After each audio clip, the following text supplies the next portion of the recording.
नमस्कार विद्यार्थियों। अंतर्राष्ट्रीय विधि के इस वीडियो लेक्चर में आपका स्वागत है।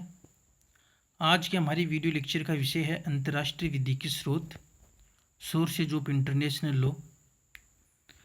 अंतर्राष्ट्रीय विधि के स्रोतों पर चर्चा करने से पहले हम अंतर्राष्ट्रीय विधि के स्रोत का क्या तात्पर्य है इसको हम जान लेते हैं। अंतर्राष्ट्रीय विधि के स्रोत से हमारा तात्पर्य उन तरीकों तथा प्रक्रिया से है जिनके द्वारा अंतर्राष्ट्रीय विधि का जन्म होता है। अन्य शब्दों में, अंतर्राष्ट्रीय विधि के स्रोत से हमारा तात्पर्य उस वास्तविक सामग्री से है जो अंतर्राष्ट्रीय विधिशास्त्री अंतर्राष्ट्रीय झगड़ों के नियम निर्मित करने के लिए प्रयोग में लाते हैं।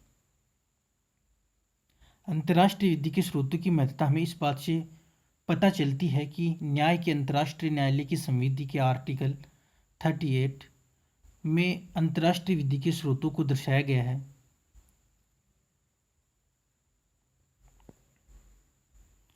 अंतर्राष्ट्रीय विधि के स्रोत मुख्यतया दो प्रकार के होते हैं, प्रमुख स्रोत एवं गौण स्रोत। सबसे पहले हम गौण स्रोत को देख लेते हैं। गौण स्रोत में अंतर्राष्ट्रीय सौजन्य, राज्यों के पत्र, राज्यों द्वारा अपने अधिकारियों को प्रेषित अनुदेश, तर्क, साम्य तथा न्याय आते हैं। हमारे इस वीडियो का पूरा फोकस अंतर्राष्ट्रीय विधि के प्रमुख स्रोत पर रहेगा। तो जान लेते हैं हम अंतर्राष्ट्रीय विधि के प्रमुख स्रोत कौन कौन से हैं और उनके बारे में आगे विस्तार से चर्चा करते हैं।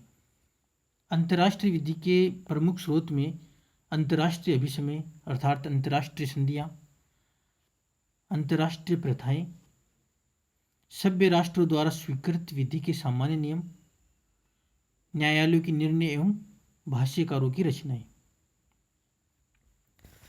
सबसे पहले हम अंतर्राष्ट्रीय अभिसमय, इंटरनेशनल कन्वेंशंस, अंतर्राष्ट्रीय संधियाँ भी हम कह सकते हैं। जो संधि शब्द होता है वो एक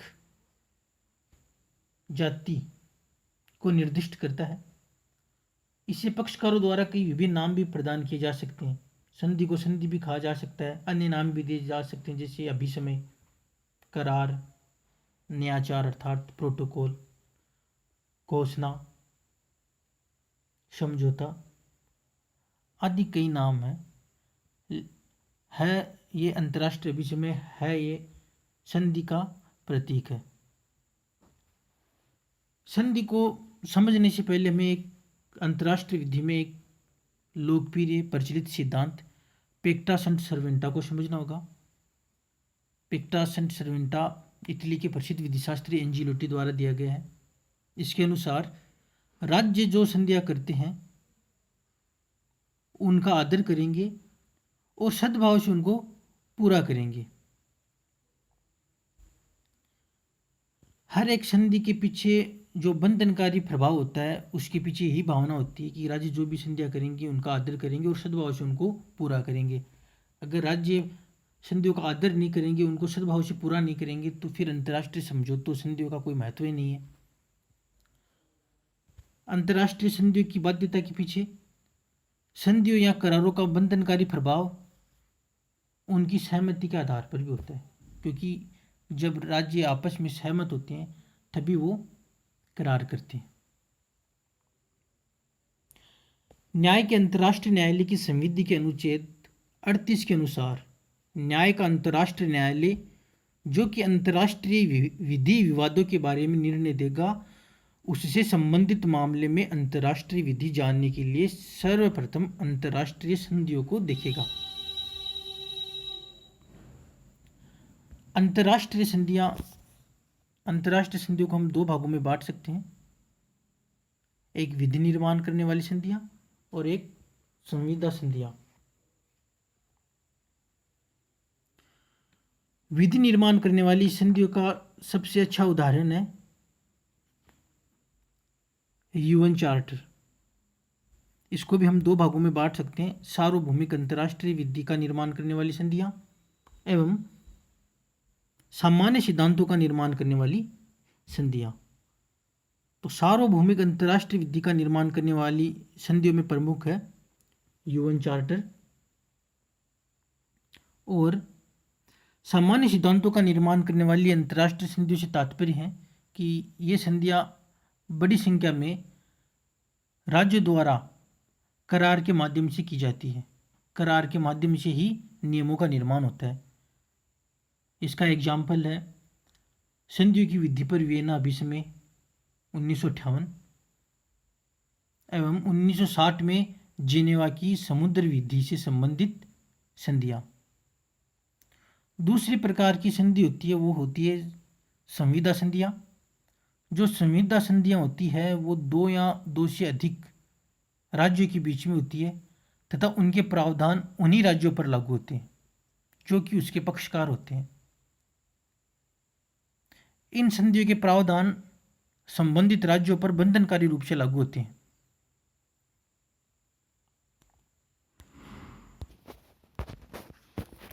अंतर्राष्ट्रीय प्रथाएं।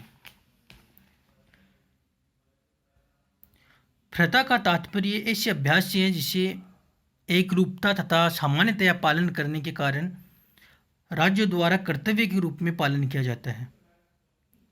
यद्यपि यह कर्तव्य विधिक प्रकृति का नहीं है, लेकिन इनका जो दीर्घकालीन प्रयोग होता है वो धीरे धीरे विधि का ही रूप ले लेता है।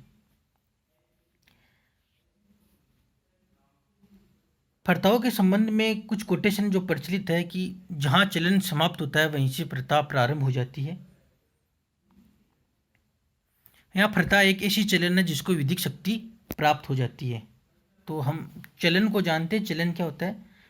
चलन प्रथा की प्रारंभिक स्थिति है। चलन से हमारा अर्थ उन व्यवहारों से है जो राज्य अधिकतर दोहराया करते हैं। जो राज्य जो परस्पर चलन के रूप में जो व्यवहार करते हैं वो धीरे धीरे प्रथा का ही रूप हो जाता है। ओपेनहाइम के अनुसार रूढ़ि निश्चित कार्यों को करने का स्पष्ट एवं अविराम स्वभाव है, जो इस विचार के अधीन विकसित हुआ है कि अंतर्राष्ट्रीय विधि के अनुसार ये कार्य करने के लिए बाध्यकर है। जो प्रथा संबंधी अंतर्राष्ट्रीय विधि है उसका विकास 3 प्रकार की विशेष परिस्थितियों में हुआ है। राज्यों के राजनयिक संबंध, अंतर्राष्ट्रीय संस्थाओं के अंगों के व्यवहार तथा अभ्यास, राज्य विधि, राज्यों के न्यायालयों के निर्णय तथा राज्यों के सैनिक तथा प्रशासनिक कार्य। इन्हीं कारणों से प्रथा संबंधित अंतर्राष्ट्रीय विधि का विकास हुआ है। अंतर्राष्ट्रीय विधि में प्रथा से संबंधित कुछ महत्वपूर्ण वाद है। पहला वाद है West Rand Central Gold Mining Company बनाम आर। इस वाद में न्यायालय ने यह नियम प्रतिपादित किया कि किसी विषय पर वैध तथा निश्चित अंतर्राष्ट्रीय प्रथा के लिए आवश्यक है कि संतोषजनक साक्ष्य द्वारा यह सिद्ध किया जाए कि प्रथा की प्रकृति इस प्रकार की है जिसको राज्यों की सामान्य स्वीकृति मिल चुकी है तथा कोई सभ्य राज्य उसका विरोध नहीं करेगा। दूसरा वाद है पॉकेट हवाना वाद। ये प्रथा का न्यायिक प्रयोग से संबंधित वाद है। इस वाद में यह कहा गया कि यदि किसी विषय में कोई संधि नहीं है, न ही कार्यपालिका तथा विधायनी की कोई विधि है और न ही कोई न्यायिक निर्णय है, तो उस दशा में न्यायालय अंतर्राष्ट्रीय विधि को जानने के लिए सभ्य राष्ट्रों की प्रथाओं और चलन को देखेगा और साक्ष्य के रूप में विधि शास्त्रियों और भाष्यकारों की रचना को देखेगा। एक अन्य वाद है भारतीय भूमि से होकर जाने वाले रास्ते से संबंधित वाद। ये पुर्तगाल बनाम भारत का है। पुर्तगाल जब दादर एवं नागर हवेली वगैरह जो दमन के आसपास का जो एरिया था, तो उस समय वो पुर्तगाल के उपनिवेश था। उसी को लेकर भारत और पुर्तगाल में विवाद था जो अंतर्राष्ट्रीय न्यायालय तक गया। इस वाद में अंतर्राष्ट्रीय न्यायालय ने यह निर्णय दिया कि यदि दो राज्यों के बीच में कोई विशेष व्यवहार या आदत को दोनों राज्य विधि के समान मानते हैं तो ये दोनों राज्यों के मध्य बंधनकारी प्रथा मानी जाएगी। इस वाद में विशिष्ट या स्थानीय रूढ़ि को मान्यता दी गई है।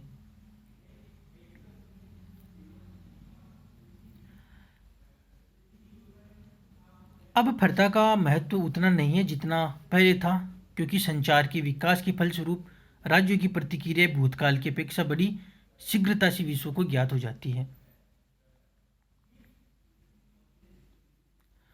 प्रोफेसर लियोग्रास का प्रथा को लेकर एक बड़ा ही सुप्रसिद्ध कथन है कि प्रथा का विकास बड़ी मंद गति से होता है तथा उसकी अपेक्षा संधि द्वारा शीघ्र परिवर्तन किए जा सकते हैं एवं विधि को समय तथा परिस्थितियों के अनुकूल बनाया जा सकता है।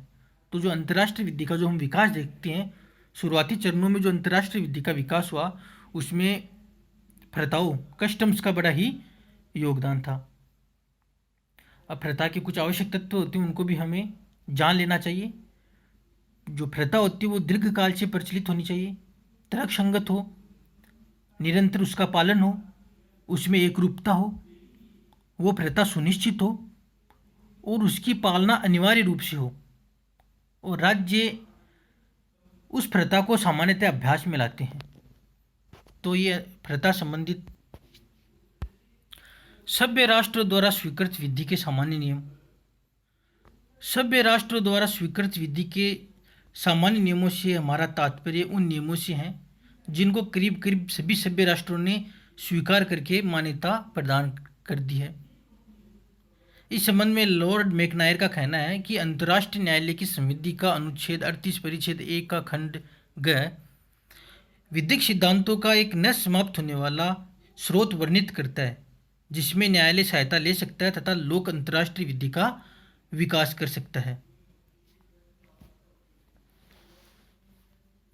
यहाँ मैं आपको ये बता दूं कि जो इस अनुच्छेद में जो सभ्य शब्द का जो प्रयोग किया गया वो पहले की वीडियो में भी हमने चर्चा की कि ये अनावश्यक तथा अर्थहीन शब्द है। अब इसका कोई अभिप्राय नहीं है। इस शब्द के प्रयोग होने से हमें ऐसा आभास होता है कि कुछ राज्य सभ्य हैं एवं कुछ राज्य असभ्य हैं, पर वास्तविकता ऐसी नहीं है। किसी राज्य को असभ्य कहना अनुचित होगा,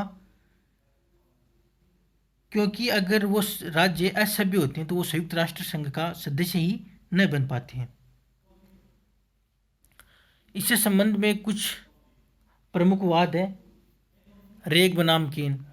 रेग बनाम केन के मामले में अंतर्राष्ट्रीय विधि में न्याय, साम्य और सुविधा से संबंधित विषयों को मान्यता मिली। म्यूज जल के मार्ग में परिवर्तन संबंधित वाद एवं कार्जो फैक्ट्री के वाद में पूर्व न्याय के सिद्धांत को न्यायालय ने लागू किया। इसी प्रकार प्रियावियर मंदिर का जो वाद था उसमें विबंध के सिद्धांत को लागू किया।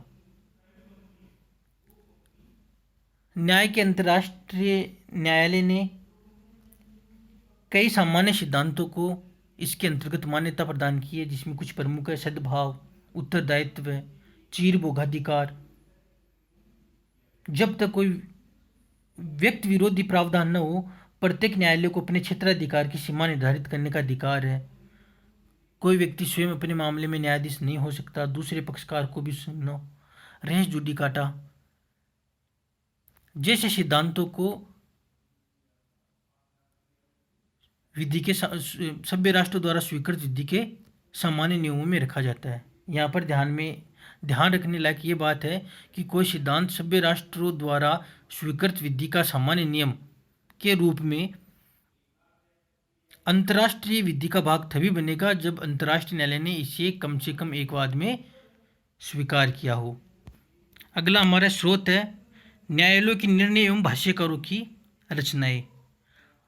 अंतर्राष्ट्रीय न्यायालय का निर्णय अंतर्राष्ट्रीय विधि का बंधनकारी नियम नहीं है, जबकि राज्य विधि में जो स्थानीय न्यायालय जो निर्णय देते हैं, जो उच्च न्यायालय, उच्चतम न्यायालय अपने जो निर्णय देते हैं वो अधीनस्थ न्यायालयों पर लागू होते हैं।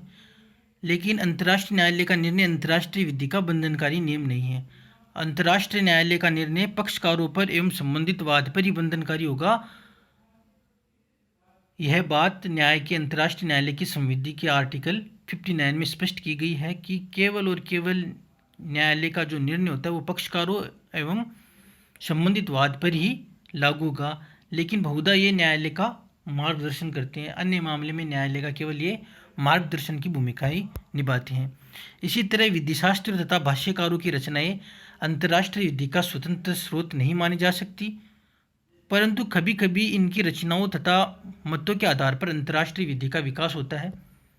विधिशास्त्रियों के मत स्वयं में कोई स्रोत नहीं होते हैं, परंतु इनके आधार पर अंतर्राष्ट्रीय प्रथा का विकास होता है, क्योंकि विधिशास्त्री एवं भाष्यकार वर्षों के श्रम तथा अभ्यास द्वारा संबंधित विषय पर मत प्रकट करते हैं तथा न्यायालय इन रचनाओं का इस बात को जानने के लिए सहारा ले सकता है कि किसी मामले में वास्तविक विधि क्या है। विधिशास्त्रियों की रचनाओं का महत्व है। न्यायमूर्ति ग्रे ने पॉकेट हवानावाद में बताया है। न्यायमूर्ति ग्रे के अनुसार यदि किसी मामले में कोई संधि नहीं है, न ही किसी कार्यपालिका विधायना या न्यायालय का निर्णय है, तो सभ्य राष्ट्रों की प्रथाओं तथा भाष्यकारों एवं विधिशास्त्रियों की रचनाओं का सहारा ले सकता है। ये हमने अभी थोड़ी देर पहले भी ये डिस्कस किया था। वीडियो के अंत में हम चर्चा करेंगे अंतर्राष्ट्रीय विधि के स्रोतों का प्रयोग का क्रम क्या होगा। यह बात न्याय के अंतर्राष्ट्रीय न्यायालय की संविधि के अनुच्छेद 38(1) में बताई गई है। स्रोतों का क्रम ये होगा कि सबसे पहले न्यायालय अंतर्राष्ट्रीय संधियाँ देखेगा, इसके अभाव में न्यायालय प्रथाओं को देखेगा। अगर अंतर्राष्ट्रीय संधियाँ और प्रथाएं भी न हो तो सभ्य राष्ट्रों द्वारा स्वीकृत विधि के सामान्य नियमों को देखेगा और अंत में न्यायालयों के निर्णय तथा विधिशास्त्रियों तथा टीकाकारों के मत को देखेगा। निकारागुआ बनाम संयुक्त राज्य अमेरिका के वाद में न्याय के अंतर्राष्ट्रीय न्यायालय ने यह कहा कि अंतर्राष्ट्रीय विधि के स्रोत अधिक्रमात्मक नहीं है। अधिक्रमात्मक मतलब न्यायालय सबसे पहले अंतर्राष्ट्रीय संधियों को देखेगा, ना कि वो अंतर्राष्ट्रीय संधियों की अवहेलना करके सीधे सभ्य राष्ट्रों द्वारा स्वीकृत विधि के सामान्य नियमों को देखने लग जाए। अधिक्रमात्मक नहीं है, परंतु आवश्यक रूप से एक दूसरे के पूरक तथा अंतर संबंधित है। एक्स एको एट बोनो, ये न्याय के अंतर्राष्ट्रीय न्यायालय की संविधि के अनुच्छेद 38(2) में बताया गया है। एक्स एको एट बोनो का तात्पर्य है कि यदि राज्य पक्षकार अपनी सम्मति दे देते हैं तो न्यायालय अनुच्छेद 38(1) में उल्लेखित स्रोतों के अतिरिक्त, जो स्रोत है अंतर्राष्ट्रीय संधियाँ, प्रथाएं, सभ्य राष्ट्रों द्वारा स्वीकृत विधि के सामान्य नियम, न्यायालयों के निर्णय एवं विधिशास्त्रियों की रचनाओं के अलावा भी अन्य आधार पर भी न्यायालय निर्णय दे सकता है। अर्थात इस प्रावधान के अनुसार न्यायालय के लिए आवश्यक नहीं है कि मामले को विधि के अनुसार ही निपटाए। तो आज की वीडियो में हमने जाना कि अंतर्राष्ट्रीय विधि के जो नियम हम पढ़ते हैं वो अंतर्राष्ट्रीय विधि के नियम कहाँ बने, अंतर्राष्ट्रीय विधि के नियमों का निर्माण कैसे हुआ, वो कौन सी तरीके हैं जिनसे इन नियमों का निर्माण हुआ। तो इन नियमों के निर्माण में इन अंतर्राष्ट्रीय विधि के इन स्रोतों की बड़ी अहम भूमिका रही है। अंतर्राष्ट्रीय विधि के स्रोत परीक्षा की दृष्टि से भी बहुत महत्वपूर्ण टॉपिक है। धन्यवाद।